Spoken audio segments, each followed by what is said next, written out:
if only one version of the facts is allowed, then that gives a huge incentive to wealthy and powerful people to seize control of things like Wikipedia in order to shore up their power, and they do that.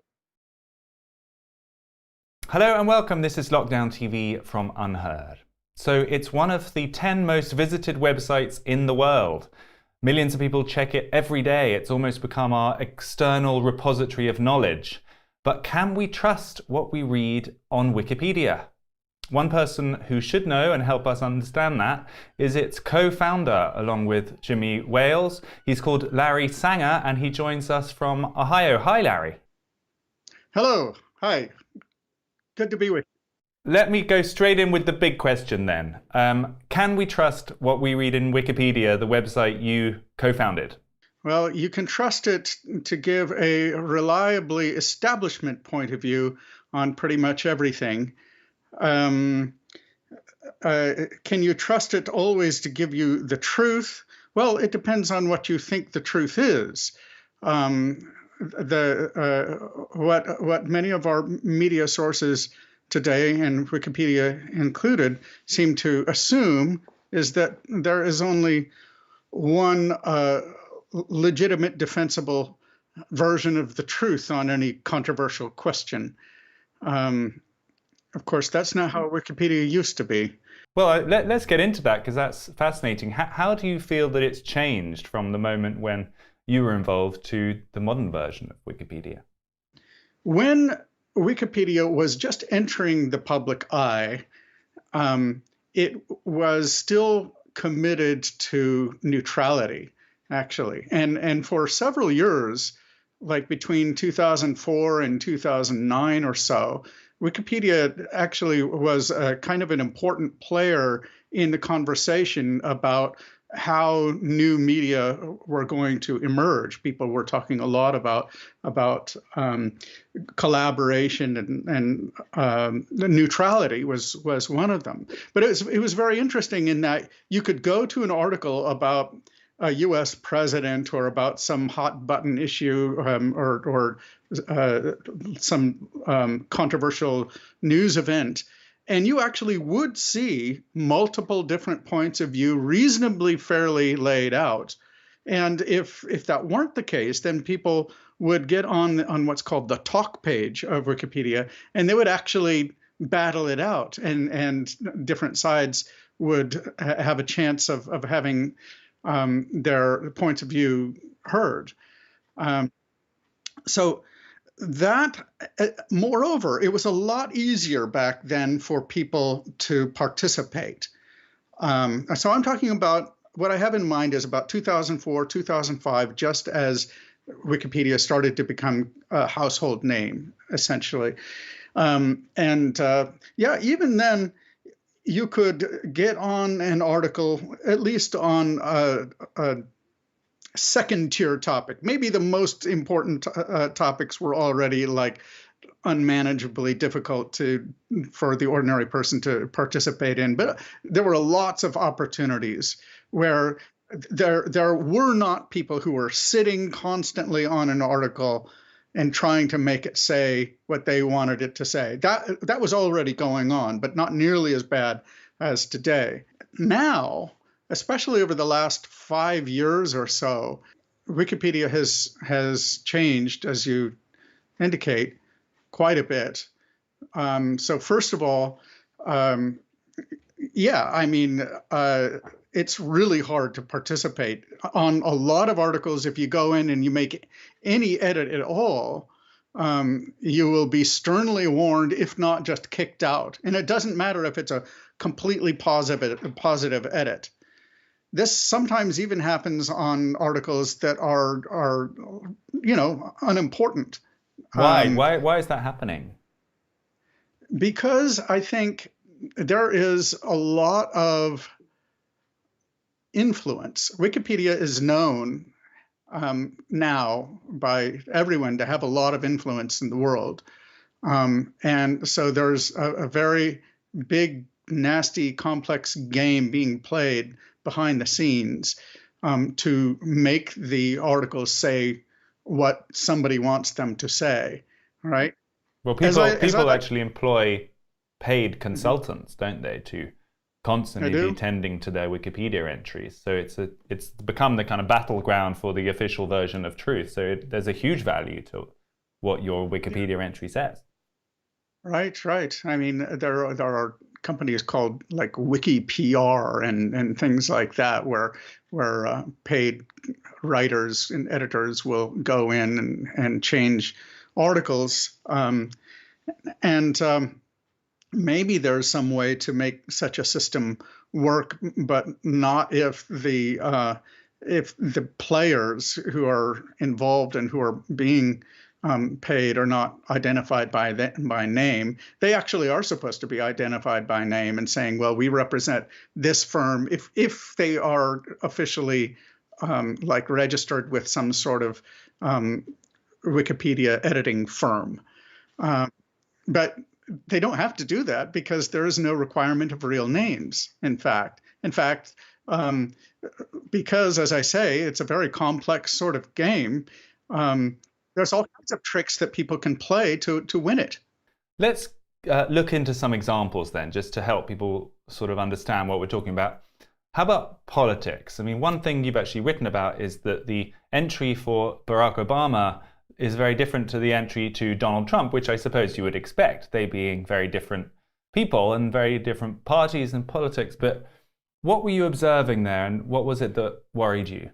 Can I change the example? I'm in the middle of writing another blog post about Biden, for example.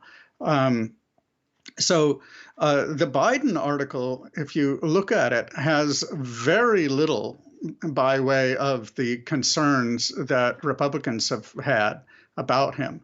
So if you want to have anything remotely resembling the Republican point of view about Biden, you're not going to get it from the article. And there is like a paragraph, I believe, in it is quite a long article about Biden, and so there should be at least a paragraph about the scandal involving the Ukraine scandal. Let's just put it that way. It's very complicated. This involving Hunter Biden and his involvement. This was the topic that was much talked about, and there were questions over whether it was censored. It was banned off various social media platforms. The New York Post was involved. It was a huge deal earlier in the year. Exactly. And very little of that can be found in Wikipedia. What little it can be found is extremely biased and reads like a defense counsel's brief, really. How does that happen then? Is it because there are sort of teams of Democrat-leaning editors who are there to excise it if it gets added, or is it that Republican-leaning people just aren't bothering to contribute? I'm pretty sure it's the first. I think that there are a lot of people who would be highly motivated to go in and make the article more neutral, more politically neutral, but they're not allowed to. It's quite remarkable considering that the neutrality policy is still in place. So anyway, that actually is the second way, as I was saying, the second really big noticeable way in which Wikipedia has changed. What exactly does that mean? That it now represents a particular political viewpoint over all politics? Is that not just political? Not just political. Wikipedia is pretty reliably establishment in its viewpoint, whatever the viewpoint is, which is ironic considering its origins from a couple of libertarians who, at least in the beginning, were really tolerant and open to all sorts of anti-establishment views being canvassed within the article. So in what other ways other than politics does that establishment feeling come across? Well, let's begin with like Eastern medicine. Eastern medicine is basically called quackery. often in words similar to that, dismissive language, quite judgmental, and so forth. And it's done apparently without any compunctions at all. And then when it comes to Christianity, the viewpoint on Christianity given is the liberal one that would be found in mainline denominations and liberal Catholicism, as opposed to actual Bible believing fundamentalist type viewpoints. Now you might say, well, that's okay because that's the academic point of view, and so it is for some academics. But of course, there's a lot of conservative academics when you get into religion, and for that matter, the point is not to describe the academic point of view. It's to canvass all the significant points of view, and especially when it comes to something as socially important as how Christianity is portrayed by Wikipedia. You would expect at least that a more traditionalist view would be fully canvassed, at least represented. It doesn't have to be advocated or anything like that, right? But it has to be explained, and it isn't. Let me try and challenge you on this, Larry. So is there not a sense when you look something up in an encyclopedia that you want the establishment view? I mean, it's a quick thing. You want to say, what is the main establishment view on this topic that is sort of general consensus area? If you got to an encyclopedia entry and it had 10 different versions of truth and you had to trawl through all of them and try and pick your way through it, it would be a lot less useful. Boy, actually, I don't really think that's what you want. That certainly isn't what I want. Just take, for example, issues in, let's just change the example, political issues, social issues like drug legalization. If you go to Wikipedia, you will get a typical progressive libertarian think tank view on drug legalization. Like it's a brief for what they call drug liberalization. So you feel like it gives too much weight to the positives of drug legalization? It's not just that it's too much weight. The problem is that when you look at an article about a topic like that, you actually are looking for the means of deciding what you think about the topic, right? You want the tools. So there is a reason why we want neutrality out of three different kinds of content, out of journalism, reference content, and textbooks. All three of them, we naturally expect them to be neutral, I claim.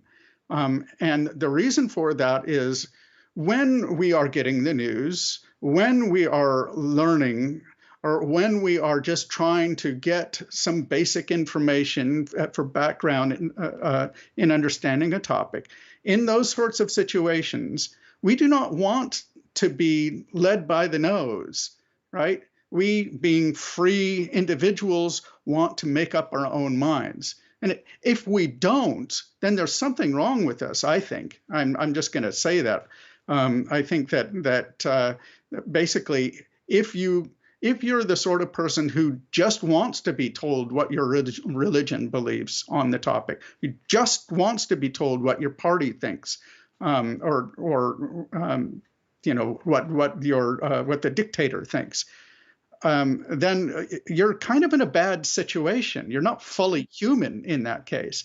In fact, in situations in which that happens, well, the word for it is propaganda when it's systematic. And that's really what we're dealing with on Wikipedia. So you now feel that Wikipedia represents propaganda? Well, I think all of the media does, but yes, I do.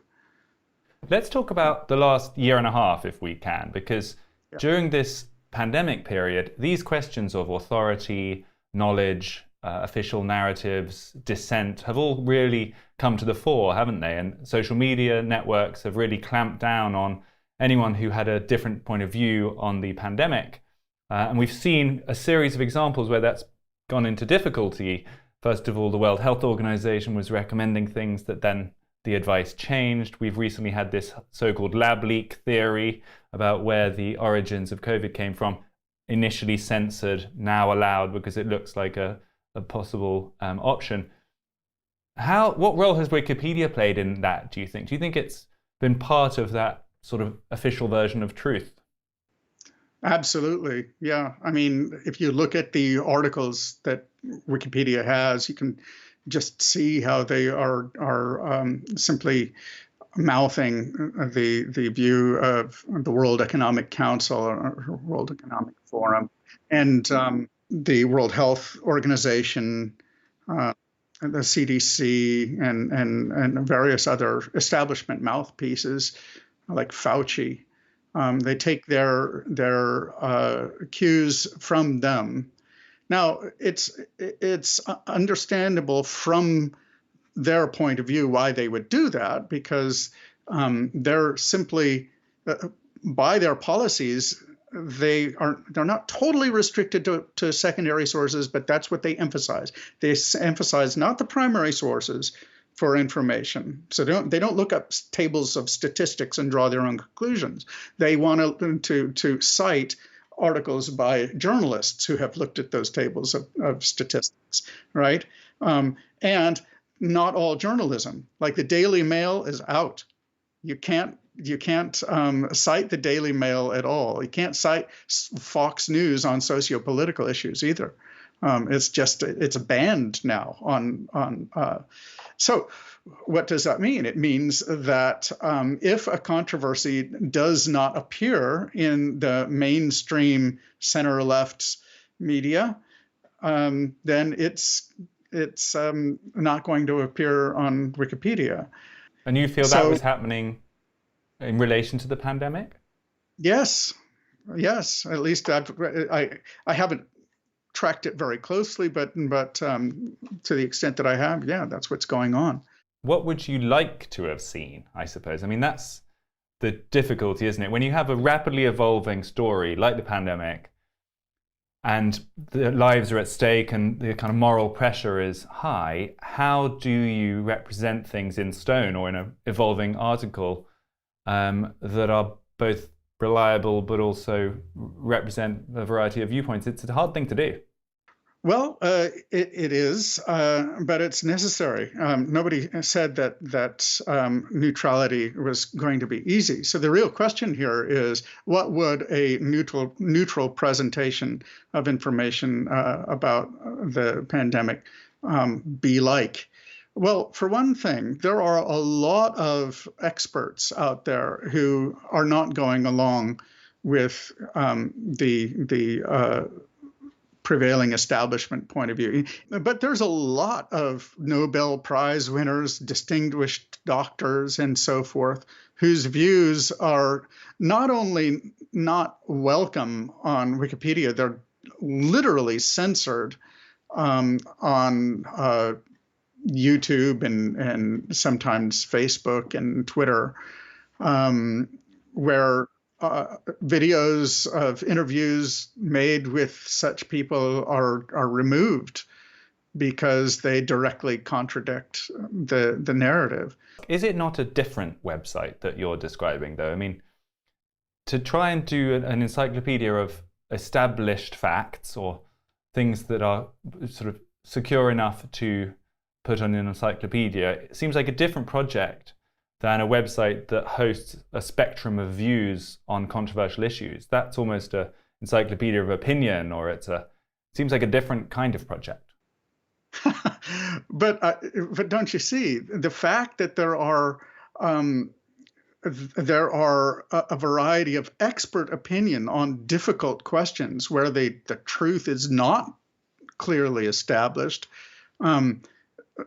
An encyclopedia of opinion, as you put it, is all that's possible. You can't have an encyclopedia of fact if by fact you mean something that all responsible researchers on a topic agree to, because it's often the case that there is disagreement among experts on all kinds of things that you might not think that there's disagreement about, but that's because, again, the media narrative on those questions is constantly being massaged and changed. And let me throw out a different example to you, which I haven't given you in advance. So, very sadly, John McAfee, the antivirus software developer, died. And already we are told he committed suicide in his prison. He was about to face extradition back to the US. I looked him up in Wikipedia, and there it is. He committed suicide in his prison. That's the end of the story. Meanwhile, as often with these rapidly moving events, there's lots of conspiracies online. Lots of people are uncertain what actually happened. He had posted a bunch of tweets in the weeks before his death saying that if I am seen to commit suicide, it wasn't what it appears. That's one of these tricky points, isn't it? What would you like the Wikipedia entry to say? What we have to realize in such cases is that if we put one version of reality out there, then we are, first of all, manipulating what everyone is supposed to believe. In other words, we're making a decision for them as encyclopedists. And second of all, and there's something wrong with that. It, again, takes the right to decide based on what evidence is available, what we shall believe on such a question. And maybe it doesn't matter that much how John McAfee died, but altogether, though, there's a lot of issues that do matter, and it really, and this is our political lives, right? I mean, we're talking about how we should think about all of the issues that inform how we vote, how our representatives' initiatives are going to be received by the public, and so forth.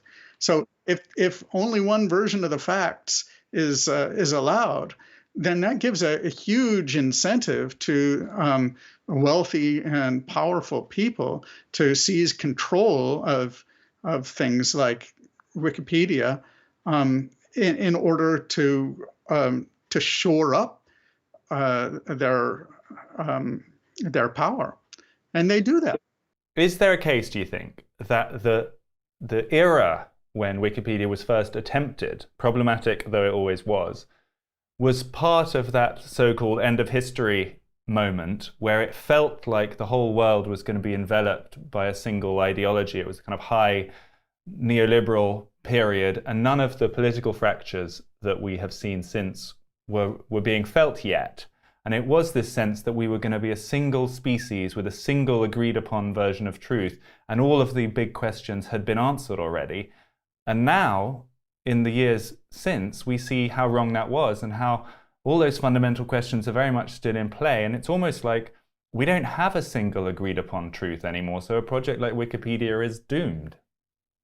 I know what you're saying. I mean, even recently, I mean, there was this sense you'd go to different cities around the world and people would have all, similar points of view, and the restaurants would be similar and the hotels would be similar. And it's just like there's a global monoculture. I think that was the phrase that people used.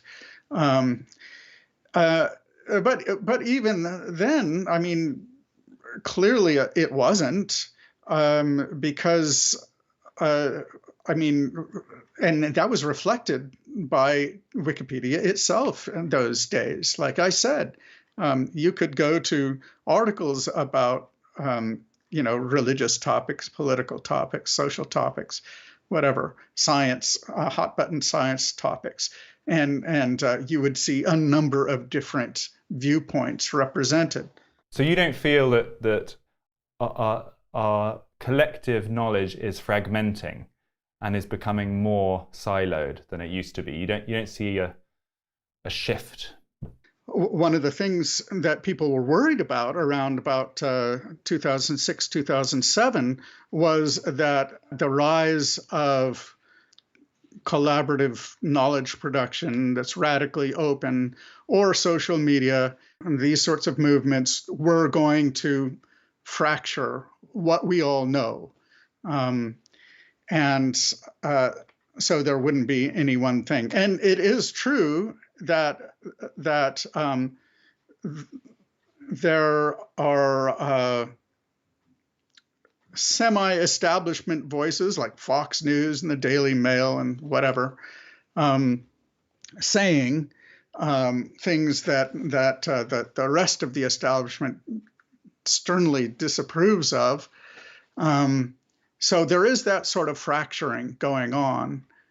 But on the other hand, now there's this movement that didn't exist back in 2001 to 2005, where voices are literally being silenced, and there's a global enforcement of a certain point of view on issues like COVID, which is amazing to me, amazing to a libertarian or a liberty-loving conservative. That's incredible. So what will the effect of that be, do you think? If the attempt is to impose a single version of truth upon everybody, will people find different outlets to go to? Will there be more and more distrust of those mainstream sources? Yeah. What do you think happens next in this story? Some people, of course, want the law to step in and to guarantee that that there be freedom of speech on what are ultimately private but highly corporate outlets like Twitter, for example. I don't think that's going to work. I don't think that Twitter is going to be forced. The powers that be will not allow it to be forced to allow a wide variety of points of view there. And that would bother me if it did, because it would mean that that there were government censors that were looking over the content of Twitter and making sure that it had the right balance or whatever. And that would be much scarier than Twitter itself censoring some conservative voices. Yeah, that's a problem. The answer, and I hope this is the direction we're moving in, and there's some evidence that it is that we move back to a more decentralized internet. So when Wikipedia was getting started, the internet stood for a plethora of independent voices. That's what you win. It was like the Wild West, right? And we trusted outlets like Facebook and Twitter and YouTube with our data, and allowed them essentially to take over the media world. And what we trusted them with was with our liberty and our privacy, that basically they weren't going to shut us down, but they stabbed us in the back, essentially. Larry, let me ask you to conclude with this then. Do you think it's going to happen? If we're facing this current crisis, I think we can call it a crisis, where our biggest and most powerful authorities are being censorious of dissent and people are increasingly unsure how much they can trust them, something needs to happen. Either it's going to be a clamping down even more and eventually people will give up, or what you're talking about or something similar might happen, a flowering of alternatives, networks. What do you think? Do you think it stands any chance of actually happening? There's a certain flowering that I think is definitely going to happen, and that is we are going to see more and more tools that allow people to act independently of big tech.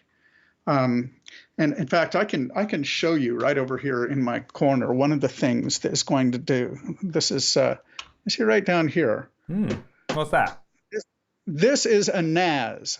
It's a network attached storage. Okay. So what a NAS is a personal server. It's like my own Dropbox. It's connected to the internet, and I bought a really fast internet connection just so that I could easily and quickly, access this. It runs my microblog. So what you're saying is it's already happening to some extent. You think this decentralizing process has already started? It has already started, and there's a lot of people who are really passionately interested in it. And I think the more that we demonstrate that that it can happen and how it can be accomplished, more people will avail themselves. It might be a long slog, unfortunately. But I think eventually it will happen. Larry, thank you so much for your thoughts today. Absolutely. I appreciate it. That was Larry Sanger, a co-founder, or he prefers to describe himself as an ex-founder of Wikipedia, which is one of the biggest websites in the world, the encyclopedia many of us check every day. He says you can't necessarily trust it, and that politics and the mechanisms they use to develop their entries have reached a stage where it represents only an establishment point of view and dissenting point of views don't feature. So that was really fascinating to hear from the man himself. Some hope at the end there that actually through some process of decentralization, we might be able to get past this monolithic version of knowledge and back to something more fluid. Thank you for joining, and thanks to Larry. This was Lockdown TV.